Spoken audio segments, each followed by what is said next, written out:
This is a preview of the lecture video on the topic sonographic spectrum of colonic diverticulosis and diverticulitis.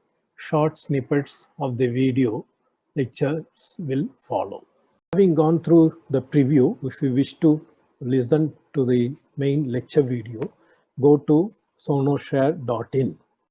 Topic of today is sonographic spectrum of colonic diverticulosis is not a very common disease, and particularly with respect to ultrasound, feces and gas mixed, so that gives what you call the sugar candy or the cotton wool appearance. You displace all the contents out of the field, so you see the nice colon with the wall. You see the part of the disease is uncomplicated diverticulitis. That is, only there is diverticulitis, there is no other complication. It is simple. You see the fecolith, and the last one is the diverticulum is filled with gas. So depending on the wall of the diverticulum, and second situation is we are not able to see the wall of the diverticulum as an echo poor line appearance. So it may be hypoechoic, it may be echogenic, or it may be a it's slightly thick wall, but you see an outpouch. So an outpouch, and it is collapsed, and that is the lumen. You don't get any. The center is echogenic. So center may be echogenic because of mucus, as seen here. The mucus is filling the diverticulum. So now the third appearance is hypoechoic wall is seen, and then you see the fecolith, the diverticulum. So you don't see an echo poor wall, but you are able to see the echogenic center, that there are two shadowing lesions, but you don't see the wall of the diverticulum, indicating that it is gas. So in the pericolic space, you don't expect gas. So here you see a focal gas, that is because of a gas, that is the intramural diverticulum. Here you see the same diverticulum in long axis. So that is the colon. So that is the retroperitoneum, and also it can be extending intraperitoneal. So on the medial side, it is in the intraperitoneal. So that is gas filled. The inflamed diverticulum or diverticulitis is thick diverticulum. You see here the thick diverticulum, and then inflamed fat around verticulum, which is thickened, thick-walled diverticulum. That is the first component. And then you see the inflamed fat seen as echogenic, with the walls are echo poor around. And then finally you get the inflamed fat around it.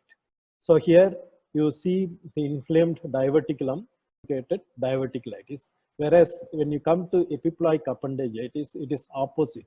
So the center here is echogenic, here the center is echo poor. It is common in sigmoid colon, which is again is in this location. So you may see the diverticulitis mimicking a urachal mass, ending in a smooth blind end. And the third point is the inflamed pericolic fat. Next to this, when you do a sweep, you see the slightly thick-walled sigmoid colon, and you see an echo poor mass with echogenic fat.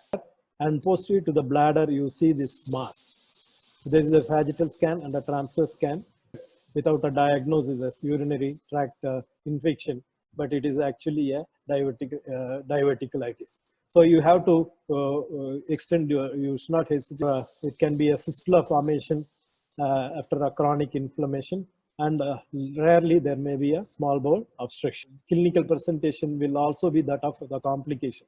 If it is an abscess, patient will have feeling of the diverticula is important. So the abscess can be pericolic when one of the diverticula gets complicated, or it can be in the patient presenting with pain, left quadrant, and fever. And this is the bladder, and you see a slightly thick-walled sigmoid colon. Between the colon and the bladder, you see an abscess. See the mesocolon. Mesocolon is thickened and echogenic because of the inflammation. And you see so far away from the sigmoid colon, there is an abscess. So that is the abscess. Sometimes in the sigmoid colon, where all the diverticular intraperitoneal, when that gets inflamed, and when it results in an abscess, because of the starting inflammation, it gets localized. So there will be a complication of a retroperitoneal diverticulum. So here, if this becomes inflamed and results in an abscess, it will be retroperitoneal general peritonitis we don't get, because when the starting part of the inflammation itself, there is the inflammation is walled off by tries to escape, resulting in a fistula between the colon and the bladder, or between the stomach into the bladder. That again we'll see later in a lecture, separate lecture. So when you see this, you suspect diverticulitis because of uninflamed diverticula in the you know that it is a colovesical fistula due to complicated colonic diverticulitis. So then you try to look for the proximally to the uterus.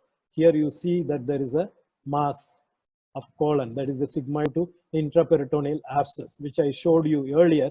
Actually, the patient presented as small bowel obstruction, and on the left lower quadrant inflammation of the veins also.